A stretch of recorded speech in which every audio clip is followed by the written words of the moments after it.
Hi friends, అందరూ ఎలా ఉన్నారు? మీరందరూ ఎంతగానో ఎదురు చూస్తున్న కార్తీక దీపం సీరియల్ రివ్యూతో మీ శృతి మీ ముందుకొచ్చేసింది. ఈ రోజు ఎపిసోడ్ అయితే మాటల్లో చెప్పలేనంత భావోద్వేగాలతో నిండిపోయింది. ఒకవైపు తల్లి ప్రేమకు కరిగిపోతున్న దీప, మరోవైపు ఆ దృశ్యాన్ని చూసి కడుపు మంటతో రగిలిపోతున్న జ్యోత్స్న. కాని వీటన్నిటినీ మించి కూతురి మీద ప్రేమతో దశరథ నోరు జారడంతో కథలో అతిపెద్ద కుదుపు రాబోతోంది. ఇంటి పెద్ద శివన్నారాయణకు అనుమానమొచ్చేసింది. అసలు దీప జన్మరహస్యం బయటపడిపోతుందా? కార్తీక్ ప్లాన్ మొత్తం తలక్రిందులవుతుందా? ఈ ప్రశ్నలన్నిటికీ సమాధానం తెలియాలంటే ఈ రోజు జరిగిన ఎపిసోడ్ను ఒక్క క్షణం కూడా మిస్ అవ్వకుండా పూర్తిగా వినండి. ఈ రివ్యూ మీకు ఖచ్చితంగా నచ్చుతుంది. అందుకే ఇప్పుడే ఈ వీడియోకి ఒక లైక్ కొట్టేసి మన ఛానల్కి కొత్తగా వచ్చిన వాళ్ళు సబ్స్క్రైబ్ బటన్ని ప్రెస్ చేయటం అస్సలు మర్చిపోకండి. ఇక కథలోకి వెళితే, రాత్రి సమయం. ఇల్లంతా నిశ్శబ్దంగా ఉంది. హాల్లో మసక వెలుతురులో సోఫాలో సుమిత్ర కూర్చుని ఉండగా ఆమె ఒడిలో దీప ఒక చిన్న పిల్లలా నిద్రపోతోంది. ఎన్నో ఏళ్లుగా తల్లి ప్రేమకు దూరమైన దీప ఇప్పుడు ఆ వెచ్చదనాన్ని అనుభవిస్తూ ఎంతో ప్రశాంతంగా నిద్రపోతోంది. ఆమె ముఖంలో అలసట స్థానంలో ఇప్పుడొక తెలియని సంతృప్తి, భద్రతాభావం కనిపిస్తున్నాయి. సుమిత్ర కూడా తన కన్న కూతురు తన ఒడిలో ఉందని తెలియకపోయినా ఒక తల్లి సహజమైన వాత్సల్యంతో దీప తల నిమురుతోంది. ఆమె కళ్లలో ఆనంద భాష్పాలు మెరుస్తున్నాయి. ఈ అందమైన హృద్యమైన దృశ్యాన్ని దూరంగా నిలబడి కార్తీక్, దశరథ ఇద్దరూ చూస్తూ ఉండిపోయారు. కార్తీక్ పెదాలపై ఒక చిన్న చిరునవ్వు. తాను పడిన కష్టానికి, దీపను ఈ ఇంటికి తీసుకురావాలన్న తన నిర్ణయానికి ఒక అర్థం దొరికినట్లుగా భావించాడు. అమ్మానాన్నల మధ్య దీప ఇలా సంతోషంగా ఉంటే చాలు, ఇంతకంటే నాకేం కావాలి అని మనసులోనే అనుకున్నాడు. దశరథ పరిస్థితి అయితే వర్ణనాతీతం. కన్న కూతురు కళ్లముందే ఉంది, కాని ఆ నిజాన్ని గట్టిగా అరచి చెప్పలేని నిస్సహాయ స్థితి. సుమిత్ర ఒడిలో తన కూతురు నిద్రపోతుంటే ఆ తండ్రి హృదయం ఆనందంతో ఉప్పొంగిపోతోంది. కళ్ల నుండి నీళ్లు ధారగా కారుతున్నా వాటిని తుడుచుకునే ప్రయత్నం కూడా చెయ్యకుండా ఆ దృశ్యాన్ని తన మనసులో బంధించుకుంటున్నాడు. నా బంగారు తల్లి, ఎన్ని కష్టాలు పడ్డావే! నీకు రావలసిన ప్రేమను, ఆప్యాయతను ఎవరో పరాయి వాళ్లలా దూరం నుండి చూసి ఆనందించాల్సిన కర్మ నాకు పట్టింది. కాని పర్వాలేదు, నువ్వు సంతోషంగా ఉంటే చాలు అని అతని అంతరాత్మ ఘోషిస్తోంది. ఈ తండ్రి కొడుకులు ఇద్దరూ ఆనందంలో మునిగి తేలుతుండగా మెట్లపైనుంచి ఒక అరికాళ్ల చప్పుడు వినిపించింది. అది జ్యోత్స్న. తన గదిలోంచి బయటకొచ్చిన జ్యోత్స్న హాల్లో జరుగుతున్న ఈ దృశ్యాన్ని చూసి ఒక్కసారిగా నిలువునా దహించుకుపోయింది. ఆమె కళ్ళు నిప్పులు చెరుగుతున్నాయి. సుమిత్ర ఒడిలో దీప అలా ప్రశాంతంగా నిద్రపోవడం, దాన్ని చూసి కార్తీక్, దశరథ మురిసిపోవడం ఆమె అస్సలు సహించలేకపోయింది. ఆమె మనసులో అసూయ అనే అగ్నిపర్వతం బద్దలైంది. ఛీ, దీనికింత అదృష్టమా? నేను చిన్నప్పట్నుంచి కోరుకున్న ప్రతీదీ ఇది నా దగ్గర్నుంచి లాగేసుకుంటోంది. మొదట కార్తీక్ని, తర్వాత ఈ ఇంటి అధికారాన్ని, ఇప్పుడు అత్తయ్య ప్రేమను కూడానా? నన్ను కాదని నిన్న మొన్న వచ్చిన ఈ అనాథని కూతురిలా చూస్తారా? దీని అంతు చూడాలి. దీన్ని ఈ ఇంట్లోంచి గెంటేసే వరకు నాకు నిద్ర పట్టదు అని పళ్ళు పటపట కొరుకుతూ మనసులో శపథం చేసుకుంది. ఆమె ముఖంలోని క్రూరత్వాన్ని, ద్వేషాన్ని చూస్తే ఎవరికైనా భయం వేస్తుంది. ఆ కోపంతో అక్కడ ఒక్క క్షణం కూడా నిలబడలేక సలపంతో అడుగులు వేసుకుంటూ తన గదిలోకి వెళ్లిపోయింది. ఆమె వెళ్తున్నప్పుడు వచ్చిన శబ్దానికి కార్తీక్ అటువైపు చూశాడు. జ్యోత్స్నలోని అసూయను గమనించి ఒక రకమైన జాలి, ఇంకొక రకమైన విరక్తితో తల పక్కకు తిప్పుకున్నాడు. కట్ చేస్తే జ్యోత్స్న గది. సమయం మధ్యరాత్రి దాటింది. జ్యోత్స్నకు నిద్ర రావటం లేదు. మంచం మీద అటూ ఇటూ దొర్లుతూ దీపను, సుమిత్రను తలచుకుని రగిలిపోతోంది. ఆమె మనసులో వేల ఆలోచనలు. ఈ దీపని ఎలాగైనా కార్తీక్కి దూరం చెయ్యాలి. ఈ కుటుంబానికి అసహ్యం పుట్టేలా చెయ్యాలి. కాని ఎలా? కార్తీక్ దానికి ఢాల్లా అడ్డుగా నిలబడుతున్నాడు. మావయ్య, అత్తయ్య కూడా దానికే వత్తాసు పలుకుతున్నారు. నేను ఒంటరినైపోయాను అని తనలో తానే మథనపడిపోతోంది. ఇంతలో ఆ గది తలుపు నెమ్మదిగా తెరుచుకుంది. వచ్చింది కాంచన. జ్యోత్స్న ఇంకా మేల్కొని ఉండటం చూసి ఆమె దగ్గరకు వచ్చింది. ఏంటి జ్యోత్స్న, ఇంకా పడుకోలేదా? టైమెంతయిందో చూశావా? ఇంట్లో అందరూ నిద్రపోతున్నారు, నువ్వేంటి ఇంకా ఇలా అశాంతిగా తిరుగుతున్నావు అని మృదువుగానే అడిగింది. కాంచన మాటల్లోని ఆందోళనను కూడా జ్యోత్స్న వక్రీకరించింది. వెంటనే లేచి కూర్చుని వ్యంగ్యంగా నవ్వింది. నిద్ర ఎలా పడుతుందత్తయ్యా? నా జీవితాన్ని నాశనం చేసిన దానికి మీరంతా కలిసి పట్టాభిషేకం చేస్తుంటే నాకు నిద్ర ఎలా వస్తుంది? నా కళ్ల ముందే నా ప్రేమను లాక్కున్న దాన్ని మీరంతా నెత్తిన పెట్టుకుని చూస్తుంటే నా కడుపు మండిపోదా అని నిష్ఠూరంగా మాట్లాడింది. కాంచనకు కోపం వచ్చింది. జ్యోత్స్న, మాటలు అదుపులో పెట్టుకో. దీప నా కొడుకు భార్య, ఈ ఇంటి కోడలు. దాని గురించి మర్యాదగా మాట్లాడు. అనవసరంగా రాద్ధాంతం చెయ్యకు అని హెచ్చరించింది. ఆ మాటలకు జ్యోత్స్న మరింత రెచ్చిపోయింది. కోడలు, నీ కొడుక్కి భార్య.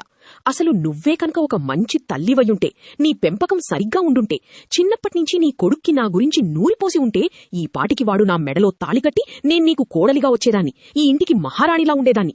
అంతా నీ చేతకానితనం వల్లే జరిగింది అని కాంచన పెంపకాన్నే వేలెత్తి చూపింది. ఆ మాట వినగాని కాంచన నివ్వెరపోయింది. తనను అన్నందుకు కాదు, జ్యోత్స్న ఆలోచనా విధానానికి, ఆమెలోని అహంకారానికి, విషానికి నిర్ఘాంతపోయింది. ఆమె కళ్లల్లో నీళ్లు తిరిగాయి. ఛీ, నోర్ముయ్, నా పెంపకాన్ని ప్రశ్నించేంత దానివయ్యావా? నీలాంటి దాన్ని నా కోడలిగా చేసుకోవాలని నేను కలలో కూడా అనుకోలేదు. నీ మనసు నిండా ఇంత విషం పెట్టుకుని పైకి ప్రేమ అని నాటకాలాడుతున్నావా? దేవుడు దయతలచి నా కొడుకుని, నన్ను నీలాంటి దాని బారినుంచి కాపాడాడు. నిజం చెప్పాలంటే నీలాంటి కోడలితో నేను ఒక్కరోజు కూడా వీగలేను. నీకు 2 చేతులు జోడిస్తాను తల్లి, దయచేసి మా జీవితాల్లోంచి వెళ్ళిపో అంటూ కాంచన చేతులు జోడించి దండం పెట్టింది. ఒక అత్త తన కాబోయే కోడలు అనుకున్న అమ్మాయికి అలా దండం పెట్టడం చూస్తే జ్యోత్స్న ఎంతటి ప్రమాదకారియో అర్థమవుతుంది. కాని జ్యోత్స్న మీద ఆ మాటలు ఏమాత్రం ప్రభావం చూపలేదు. దండాలు కాదత్తయ్య, దక్కించుకోవాల్సినవి దక్కించుకుంటాను. కార్తీక్ నావాడు, నాకే దక్కుతాడు, చూస్తూ ఉండండి అని పొగరుగా సమాధానమిచ్చింది. ఇక కాంచన సహనం నశించింది. చూడు జ్యోత్స్న, నా మంచితనాన్ని చేతకానితనంగా తీసుకోవద్దు. ఇప్పుడు మర్యాదగా పడుకుంటావా, లేక మీ తాతయ్యను, మీ నాన్నను ఇక్కడికి పిలిపించి నువ్వు చేస్తున్న ఈ రాద్ధాంతమంతా చెప్పమంటావా? వాళ్ళొస్తే ఏం జరుగుతుందో నీకు బాగా తెలుసు. నీ పరువు బజారున పడుతుంది అని గట్టిగా బెదిరించింది. శివన్నారాయణ, దశరథ పేర్లు వినగానే జ్యోత్స్న ముఖం మారిపోయింది. తాతయ్యకు తెలిస్తే తన ఆటలు సాగవని ఆమెకు తెలుసు. దాంతో చేసేదిలేక కోపంగా కాంచన వైపు ఒక చూపు విసిరి దుప్పటి ముసుగుతన్ని పడుకుంది. కాంచన ఒక పెద్ద నిట్టూర్పు విడిచి, దీనితో ఎలా వేగాలి భగవంతుడా అని అనుకుంటూ అక్కడ్నించి వెళ్ళిపోయింది. మరుసటి రోజు ఉదయం. సూర్యోదయమవుతోంది. ఇంట్లో ఇంకా చాలామంది నిద్రలేవలేదు. జ్యోత్స్న మాత్రం రాత్రి సరిగ్గా నిద్రపోకపోవడంతో గాఢ నిద్రలో ఉంది. ఇంతలో ఎక్కడ్నించో ఘంటానాదం వినిపించడం మొదలైంది. టింగ్ టింగ్ టింగుమంటూ వస్తున్న ఆ శబ్దం ఆమె నిద్రకు భంగం కలిగించింది. దానికి తోడు గది మొత్తం ఏదో సువాసన భరితమైన పొగతో నిండిపోయింది. ఆ పొగకు, శబ్దానికి ఆమె చిరాకుగా కళ్ళు తెరిచింది. ఏంటిది, ఉదయాన్నే ఈ గోల? ఈ ఇంట్లో ప్రశాంతత అనేదే ఉండదా అని విసుక్కుంటూ మంచం దిగి జుట్టు సరిచేసుకుంటూ హాల్లోకి వచ్చింది. అక్కడ చూసిన దృశ్యానికి ఆమె కళ్ళు పెద్దవయ్యాయి. ఇల్లంతా పవిత్రమైన ధూపంతో, గంటల శబ్దంతో నిండిపోయింది. దేవుడి గది ముందు తడి జుట్టుతో, పసుపు రంగు చీరలో, నుదుటన కుంకుమ బొట్టుతో దీప నిలబడి హారతిస్తోంది. ఆమె వెనక కుటుంబ సభ్యులందరూ భక్తితో చేతులు జోడించి నిలబడి ఉన్నారు. సుమిత్ర, దశరథ, కాంచన, కార్తీక్, శివన్నారాయణ అందరి ముఖాల్లో ఒక దివ్యమైన ప్రశాంతత. దీపను చూస్తుంటే సాక్షాత్తు లక్ష్మీదేవి ఇంటికి వచ్చినట్లుగా ఉంది. ఆ వాతావరణం, దీపలోని ఆ తేజస్సు చూసి అందరూ మంత్రముగ్ధులయ్యారు. జ్యోత్స్నకు మాత్రం ఆ దృశ్యం కంటికింపుగా లేదు. తన స్థానంలో దీప ఉండటాన్ని ఆమె జీర్ణించుకోలేకపోయింది. పూజ పూర్తయ్యాక దీప అందరికీ హారతిచ్చి ప్రసాదం పంచింది. అందరూ దీపను మెచ్చుకోవటం మొదలుపెట్టారు. దీప, నువ్వొచ్చినప్పటినుంచి ఇంటికొక కొత్త కళ వచ్చింది. రోజూ ఇలాగే నువ్వే పూజ చెయ్యమ్మా అని కాంచన అంటుంది. అవును, మా దీప చాలా మంచిది అని సుమిత్ర గర్వంగా చెబుతుంది. ఈ పొగట్టలన్నీ వింటున్న దశరథ ఇక తన ఆనందాన్ని ఆపుకోలేకపోయాడు. దీప తన దగ్గరికి ప్రసాదం తీసుకుని రాగానే ఆయన కళ్ళు చెమర్చాయి. ప్రసాదం తీసుకుంటూ భావోద్వేగంలో, నా కన్నతల్లి, నువ్వు ఈ ఇంటికి దీపంలా వచ్చావమ్మా అని అనేశాడు. ఆ కన్నతల్లి అనే మాట గట్టిగా, స్పష్టంగా అందరికీ వినిపించింది. ఆ ఒక్క మాటతో అక్కడ వాతావరణం మొత్తం మారిపోయింది. ఒక్కసారిగా పిన్ డ్రాప్ సైలెన్స్. అందరూ షాక్తో దశరథ వైపు చూడటం మొదలుపెట్టారు. కాంచన, సుమిత్ర, శివన్నారాయణ అందరి ముఖాల్లోనూ ప్రశ్నార్థకాలు. అన్నయ్య ఏంటలా అన్నారు అని కాంచన ఆశ్చర్యంగా చూసింది. సుమిత్ర గుండెల్లో రాయిపడింది. ఏవండి, ఏంటి మీరు మాట్లాడేది అన్నట్టుగా భర్త వైపు భయంగా చూసింది. కార్తీక్ అయితే టెన్షన్తో రాయిలా బిగుసుకుపోయాడు. అయ్యో, నాన్నగారు మొత్తం బయటపెట్టేలా ఉన్నారు, ఇప్పుడెలా అని కంగారు పడిపోయాడు. జ్యోత్స్న చెవులు రెక్కించి ఇదేదో పెద్ద రహస్యంలా ఉందని గ్రహించి ఏం జరుగుతుందా అని ఆసక్తిగా గమనిస్తోంది. అందరికంటే ఎక్కువగా శివన్నారాయణ ముఖంలో అనుమానరేఖలు స్పష్టంగా కనిపించాయి. దశరథ దీపను కన్నతల్లి అని ఎందుకన్నాడు? కేవలం అభిమానంతో అనే మాటేనా అది, లేక దాని వెనుక నాకేదైనా తెలియని కథ ఉందా అని ఆయన మనసులో ఆలోచనలు మొదలయ్యాయి. ఈ గందరగోళంలో ఎవరూ ఊహించని విధంగా కథను మలుపు తిప్పే ఒక సంఘటన జరిగింది. చిన్నారి శౌర్య తనకి ఏమీ తెలియనట్లుగా అమాయకంగా పరిగెత్తుకుంటూ వచ్చి సుమిత్ర చెయ్యి పట్టుకుంది. అవును, తాతయ్య కరెక్ట్గానే చెప్పారు అని గట్టిగా అంది. అందరూ ఆశ్చర్యంగా శౌర్య వైపు చూశారు. సుమిత్ర అమ్మమ్మ మా అమ్మకి అమ్మ. అప్పుడు మా అమ్మ సుమిత్ర అమ్మమ్మకి కూతురే కదా, నేను తనకి మనవరాలినవుతాను, అంతే కదా తాతయ్య అని ఎంతో అమాయకంగా అడిగింది. ఆ మాటలు వినగానే అందరూ ఉలిక్కిపడ్డారు. శౌర్య మాటల్లోని అమాయకత్వం అక్కడి సీరియస్ వాతావరణానికి ఏమాత్రం సంబంధం లేదు. కాని ఆ మాటలే దశరథకు, కార్తీక్కు ఒక ఆయుధంలా దొరికాయి. వెంటనే దశరథ తీరుకున్నాడు. ఒక బలవంతపు నవ్వు నవ్వి, చూశారా చూశారా పసిపిల్ల ఎంత తెలివిగా చెప్పిందో, నేను కూడా అదే ఉద్దేశంతో అన్నాను. తనకి అమ్మానాన్న లేరు కదా, ఆ లోటు ఈ ఇంట్లో ఉన్నన్ని రోజులు తెలియకూడదని నేను సుమిత్ర నిర్ణయించుకున్నాం. అందుకే దీపను మా కన్న కూతురిలాగే చూసుకుందామని అనుకున్నాం. ఆ ప్రేమ, ఆ ఆనందం ఎక్కువైపోయి అలా నోరు జారాను, అంతే తప్ప మరేమీ లేదు అని గబగబా కవర్ చేశాడు. కార్తీక్ కూడా ఊపిరి పీల్చుకున్నాడు. అవును తాతయ్య, నాన్నగారికి దీప అంటే మొదటి నుంచి చాలా ఇష్టం. ఇప్పుడు తను కోడలిగా రావడంతో ఆ ఇష్టం ఇంకా పెరిగింది అని వంతపాడాడు.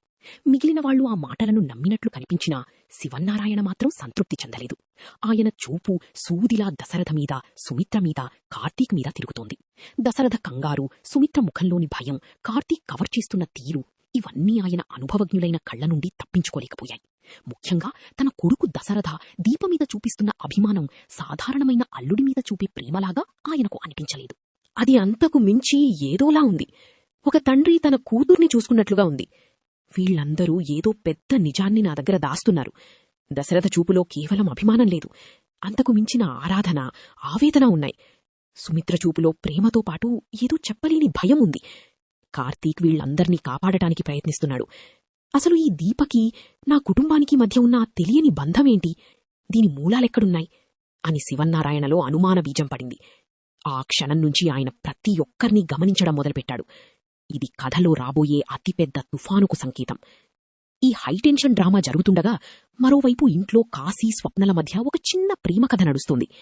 ఉదయం పూజ తర్వాత అందరూ కాఫీ తాగుతుంటే దాస్, స్వప్న తండ్రి, కాశీని పక్కకు పిలిచి మాట్లాడడం మొదలుపెట్టాడు.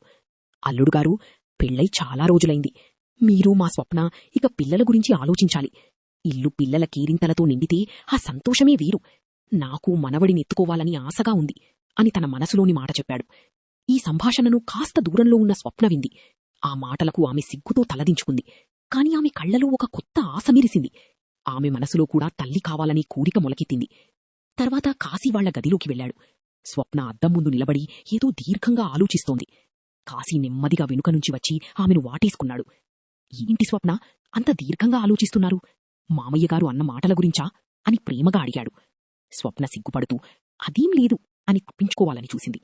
అప్పుడు కాశీ మరింత రొమాంటిక్గా ఆమె చెవిలో, పిల్లలు కావాలట, ఇచ్చేద్దామా మరి అని అడిగాడు. అతని మాటల్లోని ప్రేమకు, చిలిపితనానికి స్వప్న కరిగిపోయింది. సిగ్గుతో ఎరుపెక్కిన ముఖంతో అతని వైపు తిరిగి, ఇచ్చేద్దాం అని మెల్లగా చెప్పి గట్టిగా అతన్ని హత్తుకుంది. వాళ్ళిద్దరి మధ్య ఉన్న ఆ ప్రేమ, అనుబంధం ఆ గదిని నింపేశాయి. ఇంట్లో ఒకవైపు ఉద్రిక్తతలు నడుస్తుంటే మరోవైపు ఈ జంట మధ్య ప్రేమ చిగురించడం కథకు ఒక మంచి ఫీల్ను ఇచ్చింది. ఇలా ఈరోజు ఎపిసోడ్ ఎన్నో భావోద్వేగాల సమ్మేళనంగా ముగిసింది. ఒకవైపు దశరథ నోరు జారడంతో కుటుంబంలో అనుమానాలు మొదలయ్యాయి.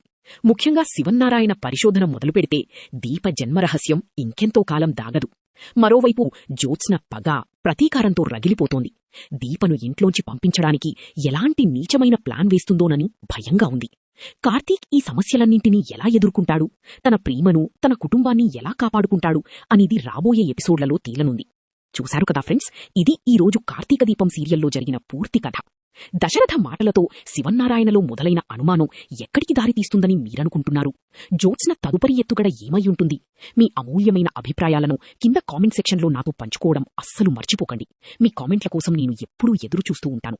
ఈ రివ్యూ మీకు నచ్చినట్లయితే దయచేసి ఒక లైక్ చేయండి. మీ స్నేహితులతో, కుటుంబ సభ్యులతో షేర్ చేసుకోండి. ఇలాంటి డైలీ రివ్యూలు, అప్డేట్స్ మీరు మిస్ అవ్వకుండా ఉండాలంటే వెంటనే శృతి రివ్యూస్ ఛానల్కి సబ్స్క్రైబ్ చేసుకుని పక్కనే ఉన్న గంట సింబల్ని యాక్టివేట్ చేసుకోండి. మళ్లీ రేపటి ఎపిసోడ్ రివ్యూతో కలుద్దాం. అంతవరకు సెలవు. నమస్కారం.